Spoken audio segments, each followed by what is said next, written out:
Assalamualaikum warahmatullahi wabarakatuh. Waalaikumsalam warahmatullahi wabarakatuh. Waalaikumsalam warahmatullahi wabarakatuh. Selamat pagi untuk kita semua.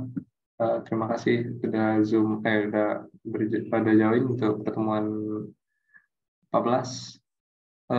Pertemuan kali ini presentasi kelompok, yaitu kelompok 1. Oke. Untuk moderator kelompok 1 boleh dimulai. Dan share screen juga. Bentar.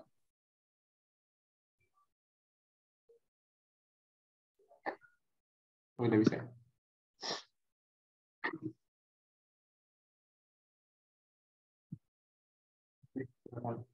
Mulai.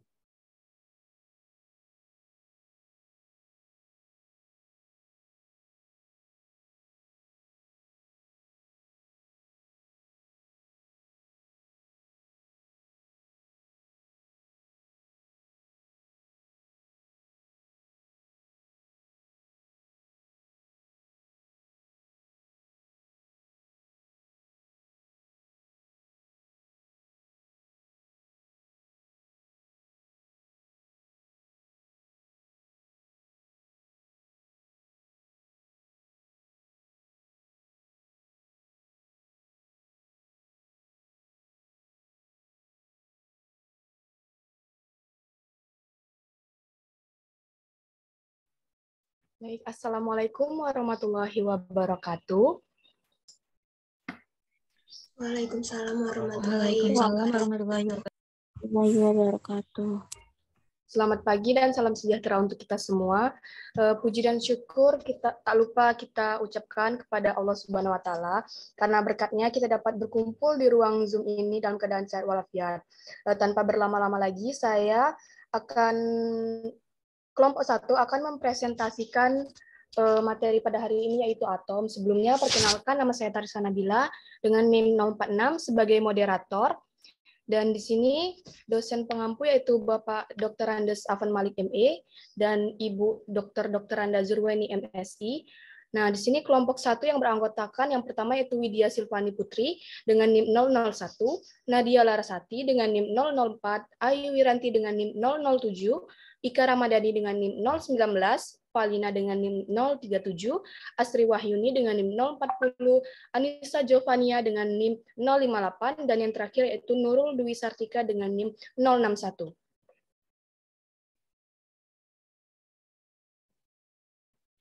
Baik, materi pembahasan kita pada pagi hari ini yang pertama yaitu struktur atom, yang akan ada submaterinya yaitu yang pertama partikel penyusun atom, nomor atom dan massa atom, isotop, isobar, dan isoton. Yang kedua yaitu sejarah tentang atom. Yang ketiga yaitu teori atom dari berbagai ahli. Yang keempat atau yang terakhir yaitu kesimpulan. Baiklah, yang pertama itu struktur atom, yang A, submateri A, partikel penyusun atom.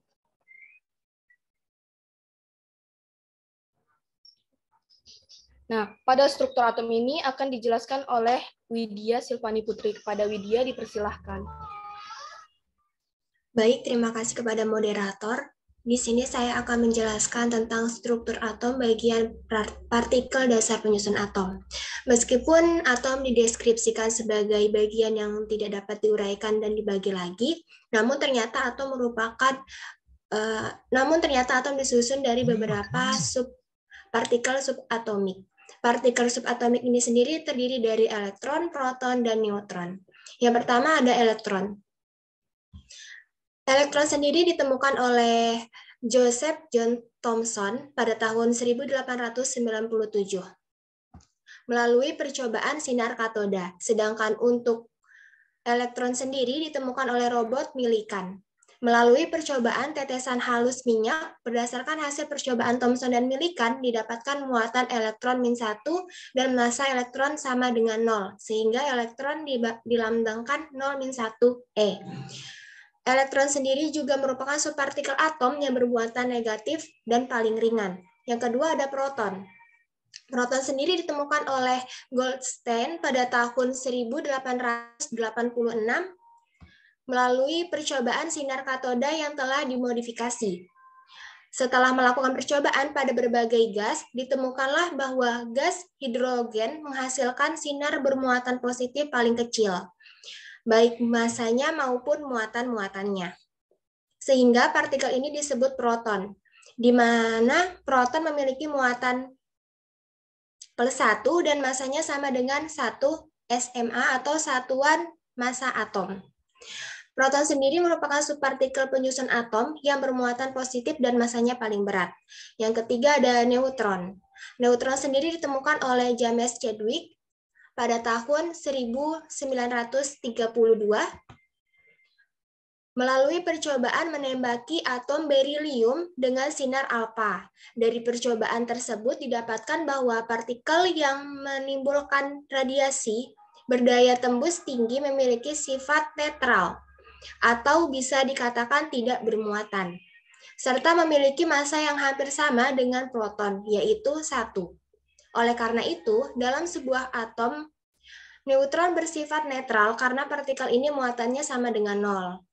Oleh karena itu, makanya neutron juga disebut subpartikel atom yang tidak memiliki muatan atau netral. Sekian penjelasan dari saya kembalikan kepada moderator. Baik, terima kasih pada Widya. Selanjutnya, yang materi kedua yaitu tentang nomor atom dan massa atom yang akan dijelaskan oleh Nadia Larsati. Kepada Nadia dipersilahkan. Baik, terima kasih kepada moderator. Di sini saya akan menjelaskan struktur atom bagian nomor atom dan massa atom. Yang pertama yaitu nomor atom. Nomor atom yang dilambangkan dengan huruf Z merupakan jumlah proton atau jumlah elektron dalam atom, di mana atom bersifat netral, maka nomor atom sama dengan jumlah proton, sama dengan jumlah elektron. Sehingga nomor atom juga menunjukkan jumlah elektronnya dan merupakan hal yang menentukan sifat unsur. Yang kedua yaitu nomor massa. Nomor massa yang dilambangkan dengan huruf A merupakan jumlah proton dan neutron. Nomor massa atau A sama dengan jumlah proton ditambah jumlah neutron. Yang ketiga yaitu lambang unsur. Lambang unsur yang dilambangkan dengan huruf X merupakan susunan suatu unsur netral. Contohnya, oksigen lambang unsurnya yaitu O. Maka dapat disimpulkan nomor massa atau massa atom suatu unsur menyatakan banyaknya jumlah proton dan neutron, sedangkan nomor atom menyatakan banyaknya jumlah proton. Tetapi saat suatu unsur netral, maka nomor atomnya sama dengan elektron. Sekian penjelasan dari saya kembalikan kepada moderator. Baik, terima kasih atas penjelasannya Nadia. Akan dilanjutkan lagi oleh Ayu Wiranti yang mengenai isotop, isobar, dan isoton. Kepadanya dipersilahkan. Baik, terima kasih kepada moderator. Di sini saya akan menjelaskan tentang isotop, isobar, dan isoton. Nah, isotop itu adalah atom-atom yang mempunyai nomor atom sama, tetapi nomor massanya itu berbeda. Dapat kita lihat pada contoh di mana terdapat 3 unsur nitrogen. Nah, jika kita amati, ketiga unsur nitrogen ini sama-sama memiliki nomor atom 7, tetapi ketiga unsur nitrogen tersebut memiliki nomor massa yang berbeda-beda. Nah, yang kedua yaitu isobar. Nah, isobar itu dia kebalikan dari isotop. Nah, isobar ini adalah atom-atom yang mempunyai nomor massa yang sama. Nah, contohnya itu dapat kita lihat di bawahnya, yaitu terdapat 2 unsur karbon, di mana kedua unsur karbon tersebut sama-sama memiliki nomor massa 13, tetapi kedua unsur karbon tersebut memiliki nomor atom yang berbeda. Yang ketiga yaitu isoton. Nah, isoton ini adalah atom-atom yang mempunyai jumlah neutron yang sama. Dapat kita lihat pada contoh di bawahnya, yaitu terdapat unsur kalium dan kalsium, di mana unsur kalium dan kalsium ini memiliki jumlah neutron yang sama, yaitu jumlah neutronnya berjumlah 20. Sekian yang dapat saya sampaikan. Saya kembalikan kepada moderator.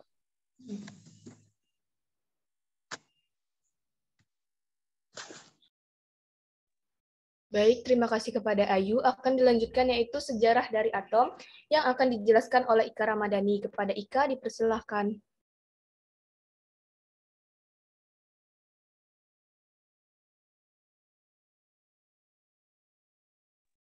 Baik, terima kasih kepada moderator. Di sini saya akan menjelaskan sejarah atom. Atom di sini adalah partikel-partikel kecil yang menyusun materi. Kali pertama ditemukan oleh dua orang ahli filsafat Yunani, yaitu Leucippus dan Demokritus sekitar 450 tahun sebelum Masehi. Dua orang filsuf Yunani yaitu Leucippus dan Demokritus mengatakan bahwa semua materi disusun oleh partikel-partikel yang sangat kecil dan tidak dapat dibagi-bagi. Partikel kecil itu diberi nama atom. Jadi, atom berasal dari bahasa Yunani yaitu atomus. Namun, sayangnya pendapat ini tidak dapat diterima oleh beberapa ahli karena tidak dilakukannya eksperimen yang meyakinkan. Dan kemudian mengembangkan konsep atom-atom secara ilmiah dimulai dari John Dalton pada tahun 1805. Kemudian dilanjutkan oleh Thomson pada tahun 1897. Dilanjutkan oleh Rutherford pada tahun 1911 dan disempurnakan oleh Bohr pada tahun 1914. Sejak saat itu, banyak pendapat tentang atom yang dikemukakan oleh para ahli dan ilmuwan dari berbagai belahan dunia. Satu persatu teori tentang ilmu gugur karena ada hal yang tak mampu mereka jelaskan mengenai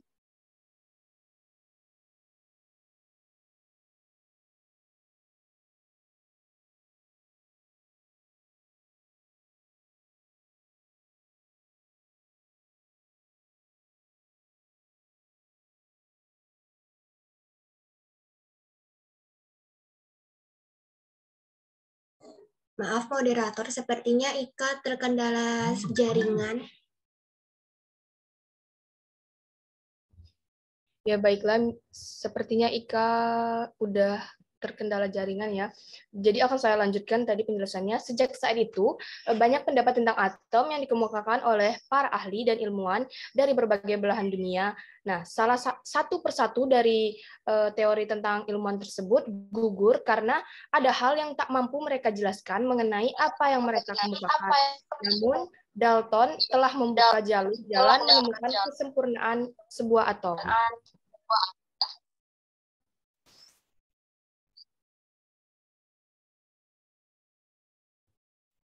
Oke, yang selanjutnya yaitu teori dari atom yang akan dikemukakan oleh berbagai ahli. Yang pertama itu teori dari John Dalton yang akan dijelaskan oleh Valina. Kepada Valina, dipersilahkan. Terima kasih kepada moderator. Di sini saya Valina dengan ujung NIM 037 akan menjelaskan tentang teori atom John Dalton. John Dalton pada tahun 1766 sampai dengan 1844 ialah seorang guru SMU di Masterchef Inggris. Ia terkenal karena teorinya yang membangkitkan kembali istilah atom. Dalam buku karangannya yang berjudul New System of Chemical Philosophy, ia berhasil merumuskan hal tentang atom sekitar tahun 1803. Teori atom Dalton didasarkan pada dua hukum, yaitu hukum kekekalan massa atau hukum Lavoisier dan hukum susunan tetap atau hukum Proust. Lavoisier merupakan massa total zat-zat sebelum reaksi akan selalu sama dengan massa total zat-zat hasil reaksi. Sedangkan Proust menyatakan bahwa perbandingan massa-massa unsur dalam suatu senyawa selalu tetap. Dari kedua hukum tersebut, Dalton berpendapat bahwa unsur-unsur terdiri dari partikel-partikel yang luar biasa kecil yang tidak dapat dibagikan kembali, yang disebut atom. Dalam reaksi kimia, mereka tidak dapat diciptakan, dihancurkan, atau diubah menjadi jenis unsur yang lain. Semua atom dalam unsur yang sejenis adalah massa dan oleh karena itu, memiliki sifat-sifat yang sempurna, seperti massa dan ukur, atom dari unsur-unsur yang berbeda, jenis memiliki sifat-sifat yang berbeda pula. Senyawa dapat dibentuk ketika lebih dari satu jenis unsur yang digabungkan. Atom-atom dari dua unsur atau lebih dapat direaksikan dalam perbandingan-perbandingan yang berbeda untuk menghasilkan lebih dari satu jenis senyawa. Walau di kemudian hari, terbukti ada 2 di antara 5 teori yang mengembangkan kembali, ia tetap dianggap sebagai bapak pencetus teori atom modern. Terlebih lagi karena teorinya tersebut mampu menerangkan hukum kekekalan massa, Lavoisier, dan hukum perbandingan tetap Proust. Baik, selanjutnya saya kembalikan kepada moderator. Baik, terima kasih kepada Valina atas penjelasannya. Yang selanjutnya dilanjutkan kepada Astri Wahyuni yang akan mengemukakan teori atom Thomson. Kepadanya disilakan. Baik, terima kasih kepada moderator. Di sini saya akan menjelaskan mengenai teori atom Thomson. Joseph John Thomson pada tahun 1956 sampai 1940. Ialah seorang ilmuwan yang lahir di Chatham Hill, di mana ia diangkat sebagai profesor fisika eksperimental sejak tahun 1884. Nah, menurutnya atom merupakan partikel yang bersifat netral karena elektron bermuatan negatif, maka harus ada partikel lain yang bermuatan positif untuk menetralkan muatan negatif elektron tersebut. Dari penemuannya tersebut, Thomson memperbaiki kelemahan dari teori atom Dalton dan mengemukakan teori atomnya yang dikenal sebagai teori atom Thomson, yang menyatakan bahwa atom merupakan bola pejal bermuatan positif dan di dalamnya tersebar muatan negatif elektron. Model atom ini digambarkan sebagai jambu biji yang sudah dikelupas kulitnya. Nah, misalnya biji jambu menggambarkan elektron yang tersebar merata dalam bola daging jambu yang pejal, yang pada model atom Thomson dianalogikan sebagai bola positif yang pejal. Kemudian meskipun teori atom Thomson ini mampu membuktikan adanya partikel lain yang bermuatan negatif dan menggambarkan bahwa atom bukanlah bagian terkecil dalam suatu zat, namun atom Thomson ini tidak dapat menjelaskan susunan muatan positif dan negatif yang menurutnya ada dalam suatu atom. Sekian yang dapat saya sampaikan, saya kembalikan kepada moderator. Baik, terima kasih kepada Astri Wahyuni. Selanjutnya saya sendiri yang akan menjelaskan tentang teori atom Rutherford. Baik, Ernest Rutherford lahir di Breakwater, Selandia Baru pada 30 Agustus 1871 dan meninggal di Cambridgeshire pada tanggal 19 Oktober 1937 di usia 66 tahun. Adalah seorang fisikawan kelahiran Selandia Baru yang bekerja sama untuk meneliti atom dengan J.J. Thomson di Universitas Cambridge. Atom yang bermuatan positif menjadi fokus Rutherford untuk dikaji. Eksperimen yang dilakukan Rutherford adalah menembakkan sinar atau partikel alfa pada sebuah lempeng tipis dari emas dengan partikel alfa. Hasil pengamatan Rutherford adalah partikel alfa yang ditembakkan ada yang diteruskan dan ada yang dibelokkan. Dari eksperimen ini diketahui bahwa masih ada ruang kosong di dalam atom dan ada partikel yang bermuatan positif serta negatif.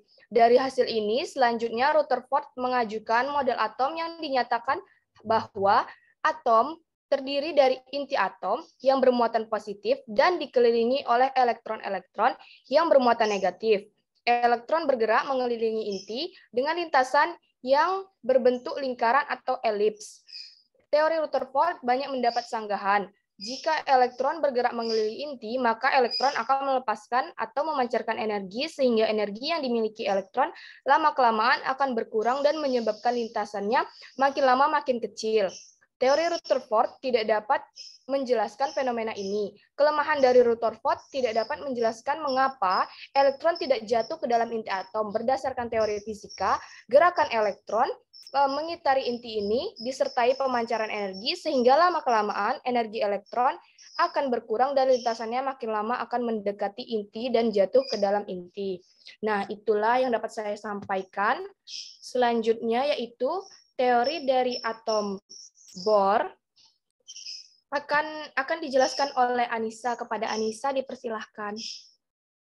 Baik, terima kasih kepada moderator.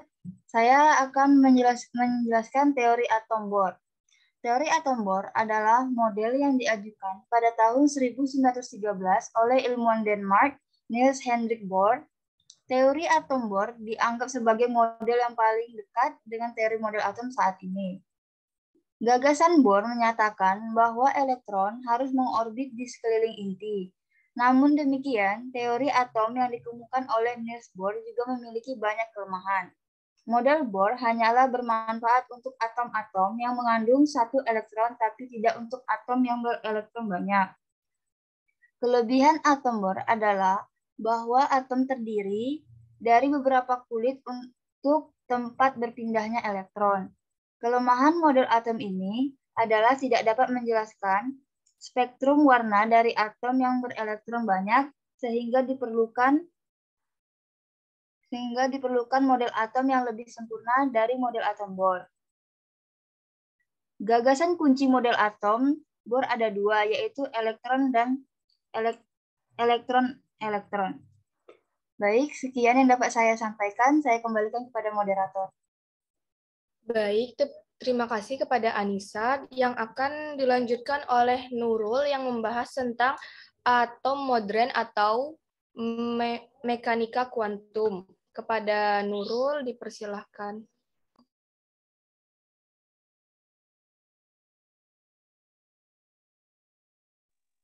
Oh, baik, moderator, sebentar. Di sini belum kelihatan slide-nya. Oke.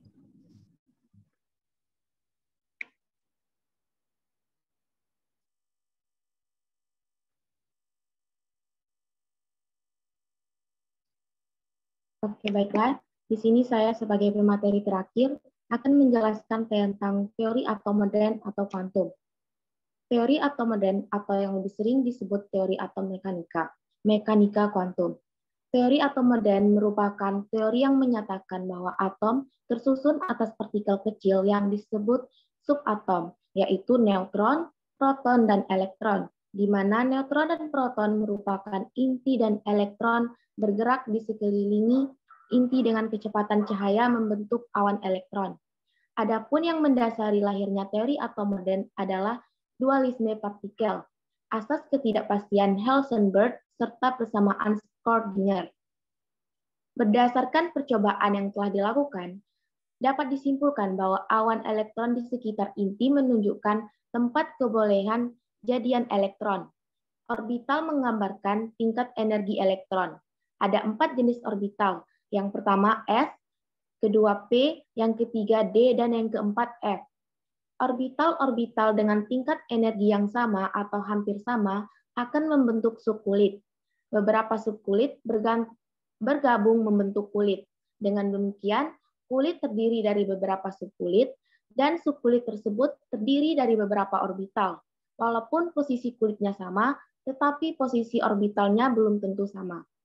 Sekian penjelasan dari saya. Terima kasih. Saya kembalikan kepada moderator. Baik, terima kasih kepada Nurul, dan itulah hasil dari presentasi kami. Selanjutnya yaitu ada quotes nih hari ini, yaitu don't listen to the person who has the answer, but listen to the person who has the question, kata Albert Einstein nih. Berarti jangan dengerin orang yang punya jawaban, tapi dengarkanlah orang yang punya pertanyaan. Jadi kelompok 1 di sini akan membuka sesi tanya jawab. Kepada teman-teman yang ingin bertanya, silahkan.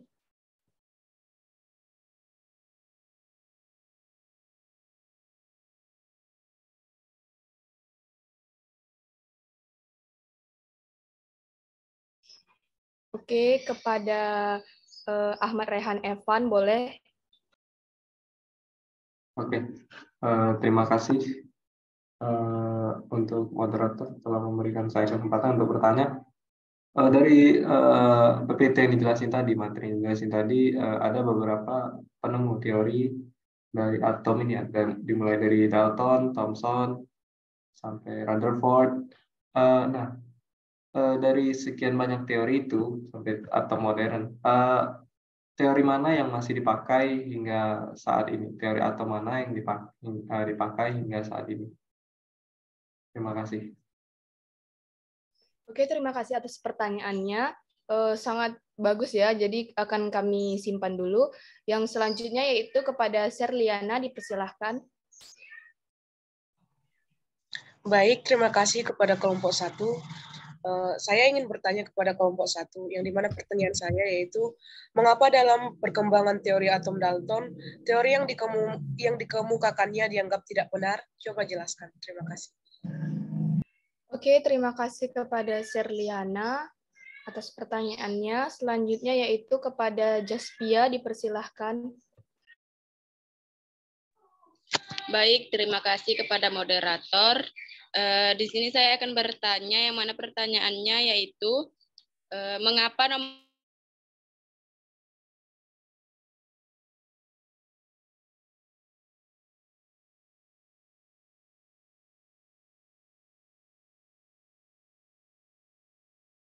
kepada Dwi Asri, dipersilahkan.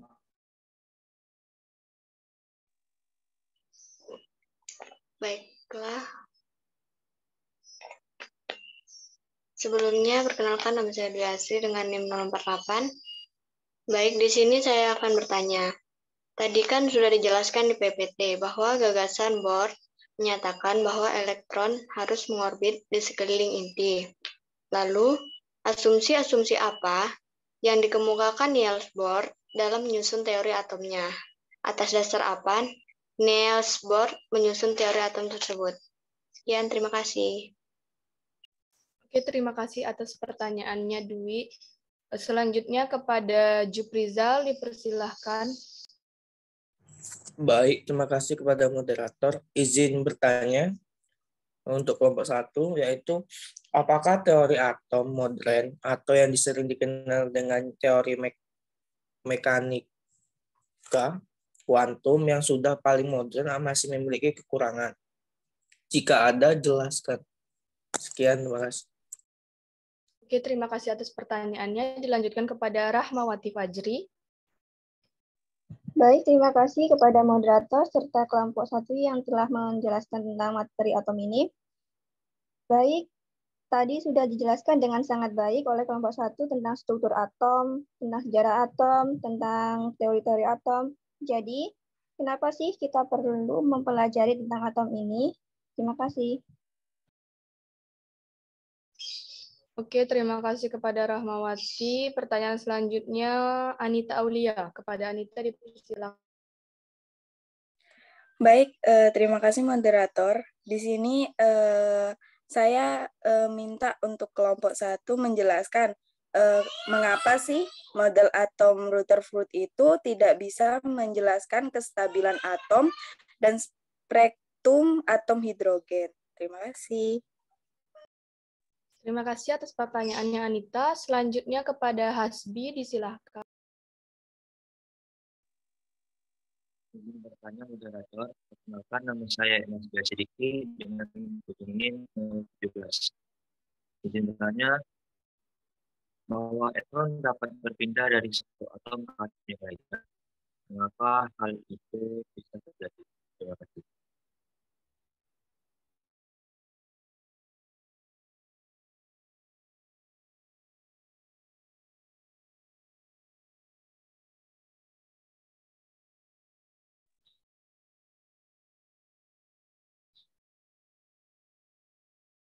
Baik, terima kasih. Pertanyaan selanjutnya yaitu kepada Indah Levia, dipersilakan. Baik, terima kasih kepada moderator. Sebelumnya perkenalkan nama saya Indah Levia dengan ujung NIM 031. Di sini saya mau bertanya, teori atom itu kan ada 5, mulai dari teori atom Dalton hingga sekarang yaitu teori atom modern. Menurut kelompok 1, mengapa teori atom itu berubah-ubah? Tolong jelaskan. Terima kasih. Oke, terima kasih kepada Indah Levia. Baik, teman-teman, adakah lagi yang ingin bertanya? Jika tidak ada, berikan kami waktu sebentar untuk berdiskusi atas jawaban pertanyaan dari teman-teman sekalian. Terima kasih. Berhubung Zoom kita 4 menit lagi nih, kita akhiri saja. Lanjut ke Zoom selanjutnya untuk menjawab pertanyaan dari teman-teman sekalian.